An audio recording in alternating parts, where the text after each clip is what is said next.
আমি আজকে একটা নতুন রেসিপি নিয়ে এসেছি, সেটা হচ্ছে বাসন্তী পোলাও। আমি সেটা আমার নিজের মতো করে বানাবো, সেটা আপনারা দেখবেন। উপকরণগুলো আপনাদের দেখাচ্ছি, আপনারা দেখুন। চলো বন্ধুরা, এই দেখুন, এখানে আমি 500 গ্রাম চাল নিয়েছি। আর এই বাস বন্ধুরা, এই দেখুন, আমি 500 গ্রাম চাল নিয়েছি, বাসমতি চাল। যে কোনো চাল দিয়ে করতে পারেন, আতপ চাল হলেই হলো, গোবিন্দভোগ চাল, যে কোনো চাল হোক করতে পারবেন, কিন্তু সিদ্ধ চাল না, আতপ চাল চাই। আর এই চিনি নিয়েছি 1 বাটি। আর এই দেখুন, কাজু নিয়েছি, কিশমিশ নিয়েছি, বাদাম নিয়েছি, তেজপাতা, এটা ফোড়ন দেবো, এগুলো নিয়েছি, লং, এলাচি, দারচিনি আর তেজপাতা, আর ঘি 250। আর এখানে দেখুন এই সব ভাজা মশলা, এটা আমি ভেজে রেখেছি, এটাও দিতে হবে। আর এমনি গরম মশলাও আছে, আমি সেটাও দেবো, আমি ঘরে পিষে রেখেছি, সেটাও দেবো। ভাজা ভাজা মশলাতে আমি লং দিয়েছি, গোলমরিচ দিয়েছি, ধনে, জিরে, মৌরি, তেজপাতা এসব দিয়েছি, তারপরে লং দিয়েছি, সব দেওয়া হয়ে গেছে। हमने ना इस मसाले को थोड़ा सा कूट लिया है। जो फ्राइड मसाला था उसको हमने अच्छे से क्रश कर लिया। ये मिक्सर में नहीं किया, आपके घर में कोई कुटनी वगैरह होगा उसमें आप लोग को कुटना होगा। এখন আমরা সব কাজুটা ভেজে নিচ্ছি, কাজু, কিশমিশ, বাদাম সব ভেজে নিচ্ছি।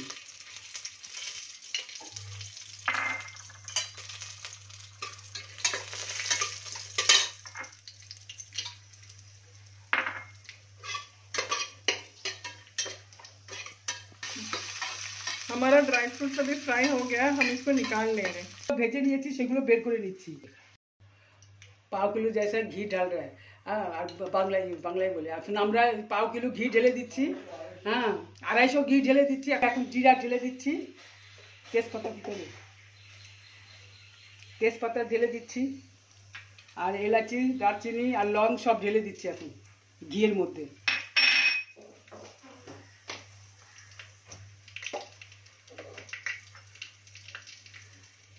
একটু হলুদ ঢেলে দিচ্ছি, পরে আবার দেবো। চালটাও ঢেলে দিচ্ছি।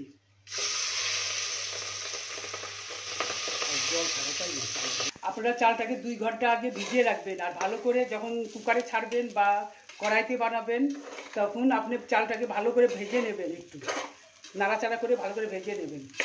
এই যে এখন বন্ধুরা, এখন আমি মশলা ঢালছি, জিরা, ধনিয়া বাটা, ওটা সেটা ঢালছি, মানে পিসা হওয়া। আর এখন ঢালছি ভাজা গরম মশলাগুলো, সবের মধ্যে লং, এলাচি, দারচিনি, তেজপাতা সব আছে, গোলমরিচ সব ঢেলে দিচ্ছি। ভালো করে নাড়তে হবে। স্বাদ অনুসারে লবণও দিয়ে দিবেন, যতটা লবণ লাগবে সেই হিসাবে দেবেন লবণ, যেরকম বানাবেন আপনি সেই হিসাবে দেবেন। তারপরে দিয়ে দিচ্ছি চিনি, দিয়ে দিচ্ছি এরকম 1 বাটি চিনি দিয়ে দিবেন, যেরকম আপনারা বানাবেন। আর আধা কেজি হলে সেই হিসাবে চিনি দেবেন, 1 কেজি হলে সেই হিসাবে চিনি দেবেন।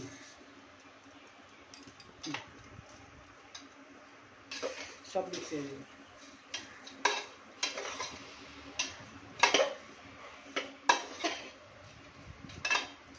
এখন আমি 1 গ্লাস জল দিয়েছি। এখন আমি দেখুন বড় গ্লাসের 1 গ্লাস দিচ্ছি, আর এই গ্লাসে আর 1 গ্লাস জল দেবো। এই দেখুন 2 গ্লাস জল দিলাম, তার মানে 1 লিটার থেকে একটু কম হবে। এটা আমি কুকার বসিয়ে দিয়েছি, এখন ঢেকে দিয়েছি।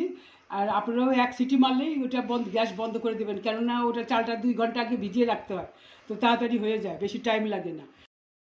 বন্ধুরা, এই দেখুন আমার বাসন্তী পোলাও রেডি হয়ে গেছে। এটা জগন্নাথ দেবকেও মন্দিরে ওইটা বানায়, আর তাছাড়া আপনারা ঘরে বানাও খেতে পারবেন, আর রাধা কৃষ্ণকেও বানিয়ে দিতে পারবেন, সব করতে পারবেন। আপনারা দেখুন, ভালো করে দেখে নিন বন্ধুরা, আপনারা বাড়িতে বানাবেন। আর বন্ধুদেরও, আর সাবস্ক্রাইব করবেন, আমার চ্যানেলে গিয়ে সাবস্ক্রাইব করবেন। আর আপনার বন্ধুদেরও বলবেন, তাদের যদি ভালো লাগে তারাও সাবস্ক্রাইব করবে, সাবস্ক্রাইব করতে বলবেন।